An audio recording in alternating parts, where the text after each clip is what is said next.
فاسألوا أهل الذكر إن كنتم لا تعلمون.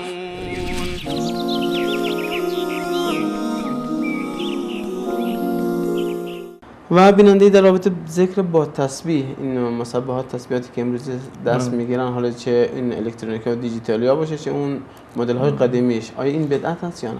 نه، درباره ذکر به صورت کلی ذکر کردن با تسبیح هیچ ممنوعیتی وارد نشده، حدیثی که اینو منع بکنه چنین چیزی اصلا وارد نشده. منتها باید این گونه سوال بکنیم که سنت رسول الله صلی الله علیه و آله در این باره چی بوده؟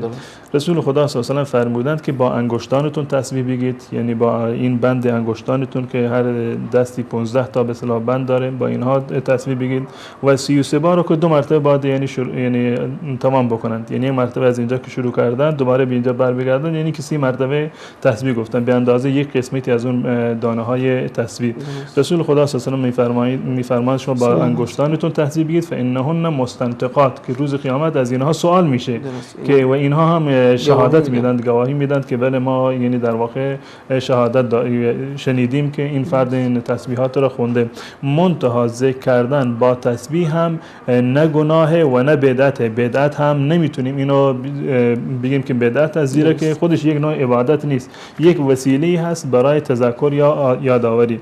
به طور مثال در احادیث اومده، روایات اومده که رسول الله صلی الله علیه و آله بعضی از کار رو به 100 مرتبه گفتند که 100 مرتبه این رو بخونند، یا 10 مرتبه گفتند، یا همین اذکاری که بعد از نماز هست مثلا 33 بار هست، 34 بار هست، یا بیشتر از این هم که اومده در برخی از روایات. اینها یک ثواب خاصی رو داره. فردی نمیتونه با انگشتان خودش اینها رو حساب بکنه و این حساب از دستش در میاد، هیچ اشکالی وجود نداره، میتونه با تسبیح هم در واقع ذکر بکنه و دعا بکنه. درست.